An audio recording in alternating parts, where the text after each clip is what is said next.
Supreme court का सहाफियों के खिलाफ नोटिस वापस लेने का हुक्म। सहाफियों की हरासगी से मुतालिक खुद नोटिस की समाअत चीफ जस्टिस पाकिस्तान काजी फाइज ईसा की सरबराही में हुई।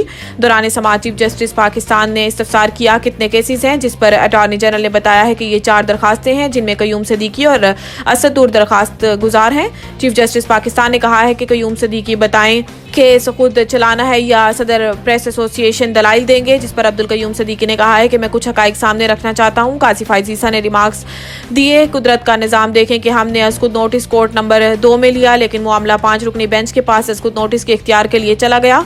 5 रुकनी बेंच ने तय किया 184(3) का अस्कुद नोटिस लेने का इख्तियार सिर्फ चीफ जस्टिस का है।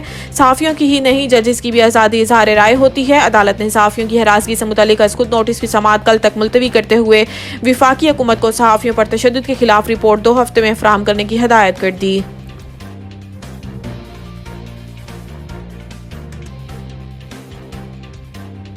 साइफर केस में इमरान खान और शाह महमूद कुरैशी का शोर शराबा, कार्रवाई मुअत्तल।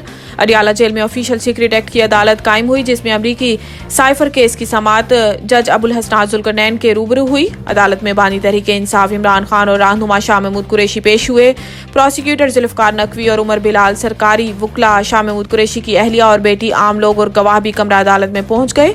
वजारत उज़्मा के दौर में इमरान खान के सेक्रेटरी रहने वाले आजम खान पर जरह शुरू हुई। इस दौरान अदालत का माहौल कशीदा हो गया। इमरान खान और शाह महमूद कुरैशी गुस्से में आ गए और शोर शराबा शुरू कर दिया।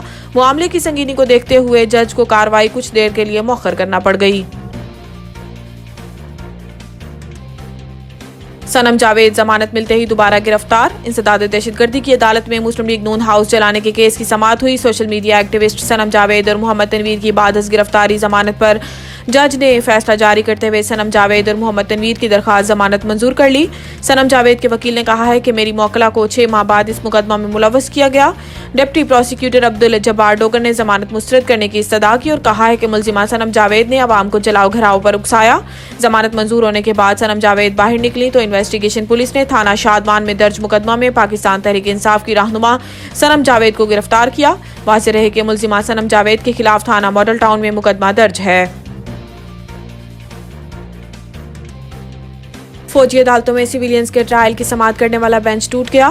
फौजी अदालतों में सिविलियंस के ट्रायल पर इंट्रा कोर्ट अपीलों पर समाअत जस्टिस सरदार तारिक मसूद की सरबराही में 6 रुकनी बेंच ने समाअत की। जस्टिस अमीनुद्दीन खान, जस्टिस मोहम्मद अली मजहर, जस्टिस हसन अजहर रिजवी, जस्टिस मुसरत हलाली और जस्टिस इरफान सादत भी बेंच का हिस्सा थे। जवाद एस ख्वाजा के वकील ने बेंच पर एतराज उठाते हुए कहा है कि बेंच की दोबारा तश्कील के लिए मामला जजेस कमेटी को भेजा जाए। लाहौर बार के वकील हामिद खान ने केस में दलाइल देने की कोशिश की तो जस्टिस सरदार तारिक मसूद ने इन्हें टोकते हुए कहा कि अगर हमने केस सुनना ही नहीं तो दलाइल ना दें। हम पर एतराज उठाया जा रहा है कि मैं केस से अलग हो जाऊं।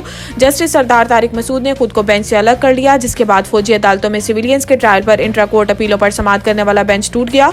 सुप्रीम कोर्ट ने बेंच की दोबारा तश्कील के लिए मामला जजेस कमेटी को भिजवा दिया और कहा है कि 3 रुकनी जजेस कमेटी इंट्रा कोर्ट अपीलों पर समाअत के लिए नया लार्जर बेंच तश्कील दे। सुप्रीम कोर्ट ने कहा है कि फौजी अदालतों में सिविलियंस का ट्रायल कल अदम करार देने का फैसला मुअत्तल रहेगा।